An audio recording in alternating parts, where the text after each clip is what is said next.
Now let's fast forward to the days of Jesus.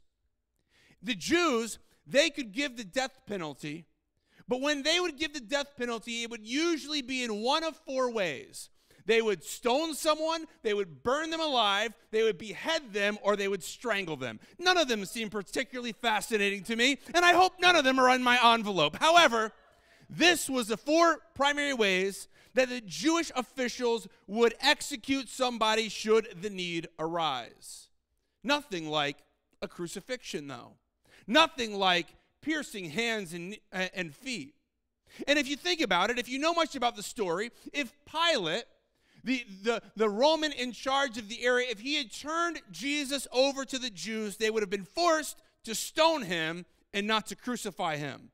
Now, the first crucifixion happened 480 years BC, or before Christ. 480 years before Jesus was the first crucifixion, but 600 years before that, we see this in Psalm 22, verse 16.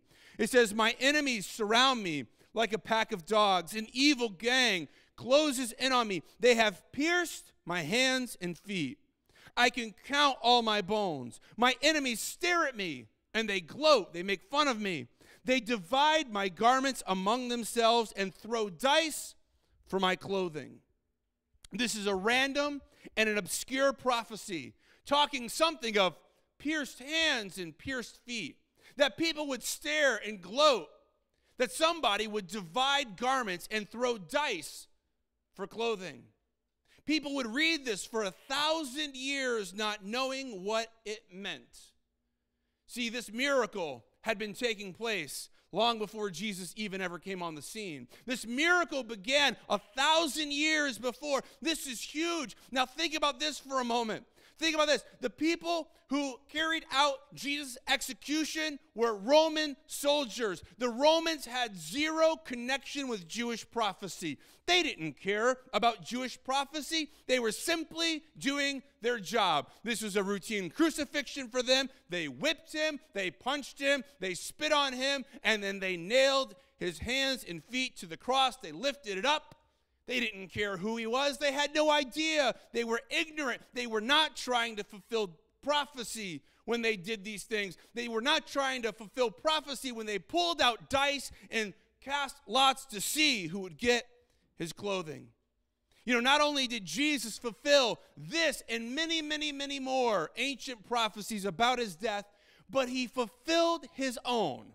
Like, that's kind of weird if you think about it. He predicted his own death. You should try this sometime. Like, I wonder what's going to happen to me. Jesus, though, he wasn't just wondering. He was predicting, and we see this in Matthew 20, verse 18.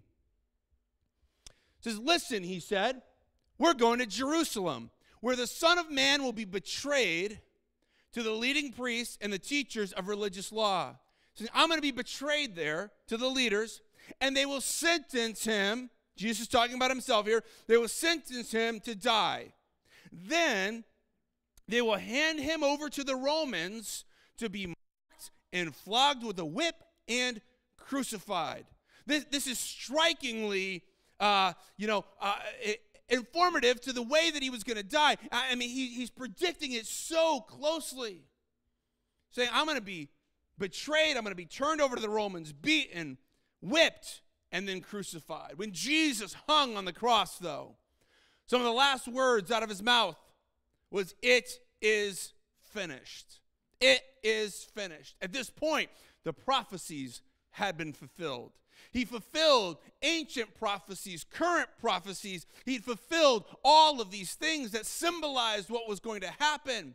And why does any of this matter? The reason that it matters is because in your notes, the fulfillment of prophecy proves that Jesus is who he says he is.